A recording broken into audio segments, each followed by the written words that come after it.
이제는 이 두 번째 시간으로 이제 앞에서 리스에 대해서 공부했고, 이제는 프랜차이즈에 대해서 아마 공부를 하도록 하겠습니다. 근데 여러분들이 프랜차이즈는 이미 많이 알고 계실 겁니다. 예컨대 체인점이라고 우리 체인점 모집한다고 하죠. 그런 경우로 생각하시면 됩니다. 그래서 어떤 한 업종이 장사가 잘 되고 있으면 본부에서 체인점을 모집합니다. 그럼 여러분들은 가맹점을 모집할 때 거기에 대해서 뭡니까? 돈을 일정하게 납부를 하고 여기서 물건이며 자재며 뭐 농협 경영 노하우며 이런 것을 다 지도를 해줍니다. 그래서 어떨 때는 여기서 통지도 받고 지도도 받고 하면서 그 영업을 할 수 있도록 이렇게 하는 것을 이 프랜차이즈다 이렇게 이해하시면 됩니다.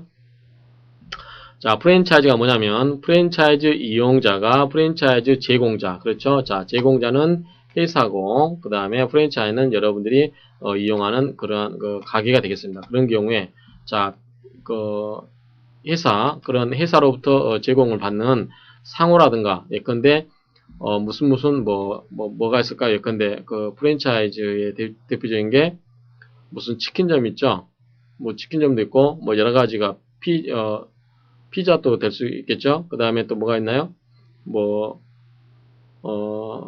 여러 가지, 아무튼, 교촌치킨이라든가, 이런 식으로 여러 가지 그런 프랜차이즈가 있죠. 그래서 제공자의 상호를 습니다. 그 다음에 상표도 쓰고 서비스표 등 여러 가지 영업 표지를 자기 영업을 위해서 이용을 합니다. 이 이용자가. 그 대신 이용자는 이 영업과 관련해서 프랜차이즈 제공자와 지도와 통제를 받고, 그 다음에 뭘 지급한다? 대가를 지급한다 라고 하는 거죠. 그렇게 해서 이렇게 하는데 여기서는 상표도 쓰고 상호도 쓴다라고 하는 거죠. 이러한 점이 다르다. 임실 치즈피자인가요? 그것도 마찬가지고 이렇게 하는데 보통은 이제 패스트푸드 업계에서 많이 이렇게 보이고 있죠. 그래서 이런 경우는 이제 상법에서는 상호, 상표 등의 사용 허락에 의한 영업에 관한 행위라고 이렇게 해서 규정을 하고 있습니다. 이거는 20호에 있죠. 그 다음에 이제 프랜차이즈 종류인데, 이거는 우리 법적으로는 크게 그다지 의미가 없죠. 그래서 상품을 판매하는 것 관련해서 상품 프랜차이즈, 용역, 서비스라고 하면, 그런 용역 프랜차이즈, 그 다음에 당사자, 생산자, 도매자, 소매상, 소매사, 생산자, 이렇게 여러 가지 있는데, 그다지 의미가 없습니다. 먼저, 특성을 한번 보시죠. 프랜차이즈 특성은 여러분들이 한번 주변에 있는, 주변에 있는 프랜차이즈 업체를 한번 생각해 보십시오.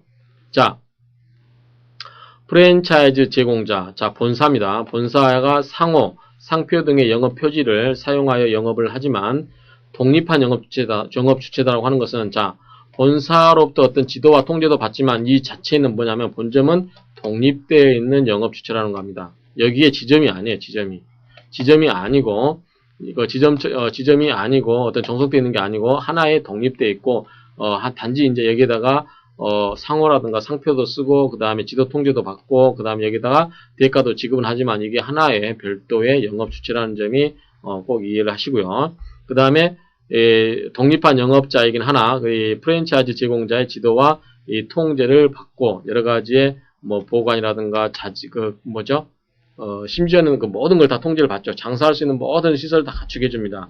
그 다음에 심지어는 인테리어까지 전부 다 알아서 해주죠. 돈만 내면. 그 다음에 이 상호라든가 상표를 사용해서 장사할 수 있는 라이센스를 주게 되는 거죠. 이것은 뭐냐면 이 사람은 이 본사에 뭘 이용합니까? 신용을 이용하는 거죠.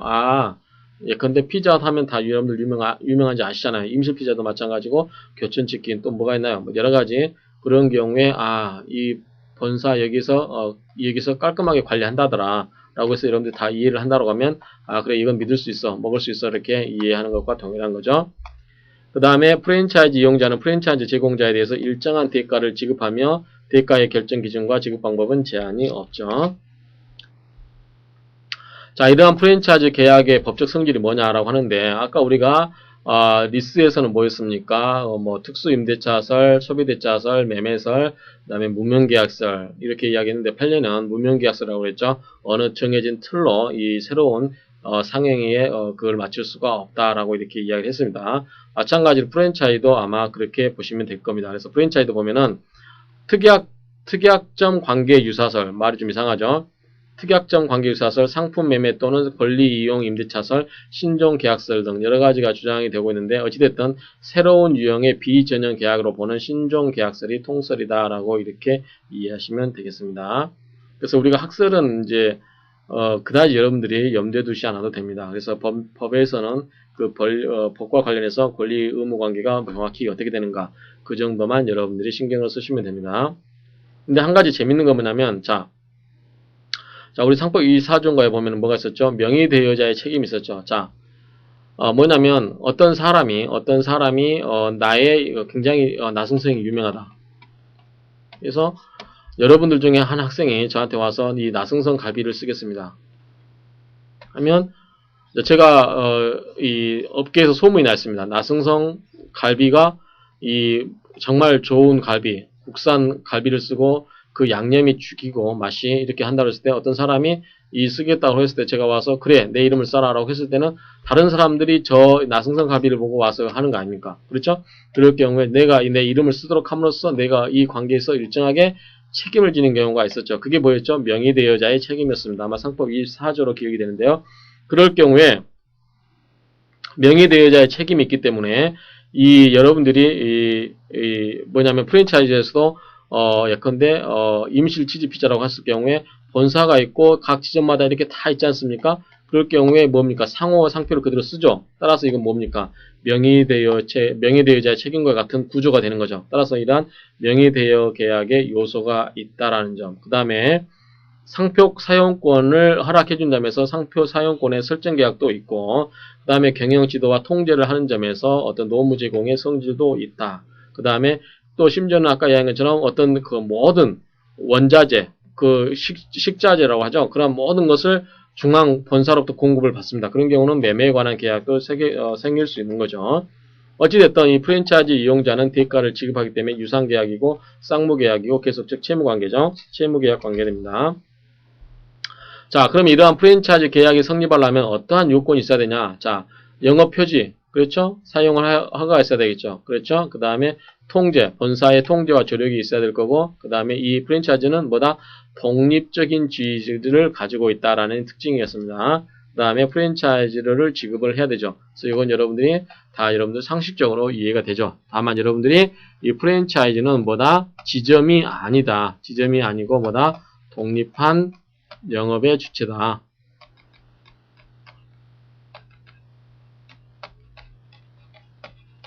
독립한 영업의 주체가 된다라는 점을 꼭 기억하시기 바랍니다.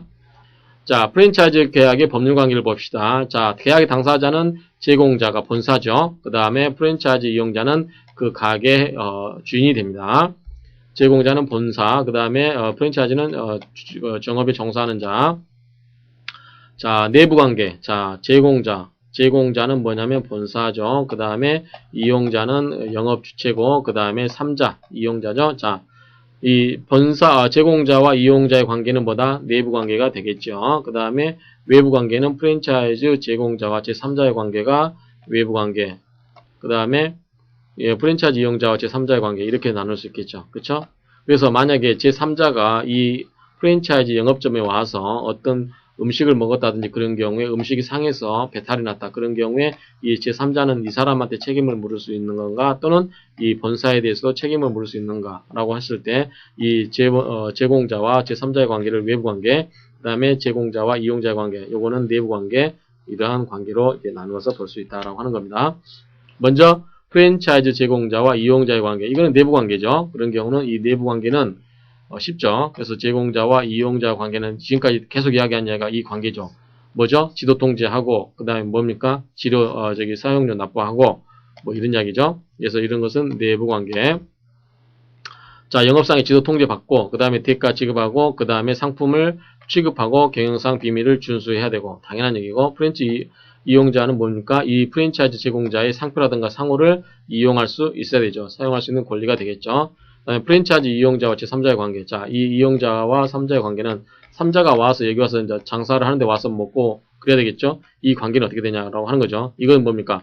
일반 물건에 있어서의 매매 계약이죠. 그렇죠? 매매 계약에서 매매계약이나 기타 거래에 따라서 정해지며 채무 불이행이라든가 불법행위 책임도 일반 원칙에 따른다. 그래서 일반적으로 이제 여기서는 이 당사자 간의 직접적인 거래 관계 되는 거죠. 예컨대 여러분들이 어떤 피자헛이 됐든 뭐가 됐든 교촌치킨 됐든 여러분들이 교촌치킨 가서 교촌치킨을 먹었다. 거기서 배탈이 났다. 그러면 원칙적으로 여러분들은 누구한테 따집니까? 교촌치킨 본사에 가서 따집니까? 아니면 교촌치킨 여러분들이 먹었던 체인점에 가서 따집니까? 원칙적으로는 그 체인점하고 모든 법률 관계가 이루어진다라고 봐야 되겠죠. 그래서 거기서 만약에 문제가 생기면 그 점주한테 손해배상도 물리고 그다음 여러 가지 책임도 물릴 거라고 이렇게 생각이 됩니다. 프랜차이즈 제공자와 제3자의 관계. 이게 좀 이제 문제가 되는 거죠. 자, 제공자가 있고 이용자가 있고 자, 그다음에 제3자가 있습니다. 이거는 내부 관계라고 했고 이거는 이제 일반 관계, 일반 매매 거래 관계라고 했죠. 일반 거래 관계. 근데 문제는 이건자, 프랜차이즈 제공자와 제3자의 관계. 이건 뭐냐면 외부 관계라고 했죠. 자, 이 사람은 이 프랜차이즈 제공자, 본사는 제3자한테 어떤 책임이 있을까요? 자, 이 사람으로 하여금 자기 상호와 상표를 쓰도록 했습니다. 그래서 그걸 믿고 거래를 한 제3자가 만약에 손해를 입었을 때 어떤 책임을 부담하느냐라는 문제와 기골이 되죠. 자, 대외적으로 프랜차이즈 이용자가 영업수출에서 거래를 하게 되므로 프랜차이즈 제공자는 제3자에 대해서 직접적인 법률 관계는 없죠. 왜냐하면 이 사람은 이 이용자로 하여금 자기의 상호라든가 상표를 쓰게끔 한 것뿐이지 제3자와 거래한 건 아니죠. 그렇죠? 거래한 것은 아니기 때문에 직접적인 법률 관계는 없다. 그러나 프랜차이즈 이용자는 프랜차이즈 제공자의 상호나 상표 등을 사용하여 제3자와 거래를 하게 함으로써 이 양자의 동일성을 대외적으로 인식시키는 것이므로 프랜차이즈 이용자와 거래한 제3자에 대해서는 프랜차이즈 이용자의 거래 행위에 관하여 프랜차이즈 제공자도 연대 책임을 지긴다라고 하는 거죠. 그래서 아까 이 프랜차이즈 이용점, 가맹점에 와서 뭘 먹었는데 배탈이 났다. 그러면 이 제3자는 이 이용자에 대해서 불법행위한 책임을 물을 수도 있죠. 그럴 경우에 이 사람이 만약에 변제를 안 해주면 이 3자는 여기에 대해서 책임을 물을 수 있는가에 대해서 이런 경우에 제공자와 이용자는 무슨 책임을 진다? 연대 책임을 지는 것으로 봐야 된다라고 보는 거죠. 만약에 제공자가 이 3자에 대해서 변상을 하게 되면 이 제공자는 이 이용자에 대해서 다시 구상권을 행사하겠죠. 내부적으로. 자, 이용자가 설정자의 상호 등 영업자의 표시를 사용할 경우는 설정자가 제24조가 정하는 명의대여자에 해당되므로 이용자의 영업상 침해에 대해서 연대 책임을 진다. 그래서 명의대여자의 책임을 지는 경우가 있다라고 하는 거죠.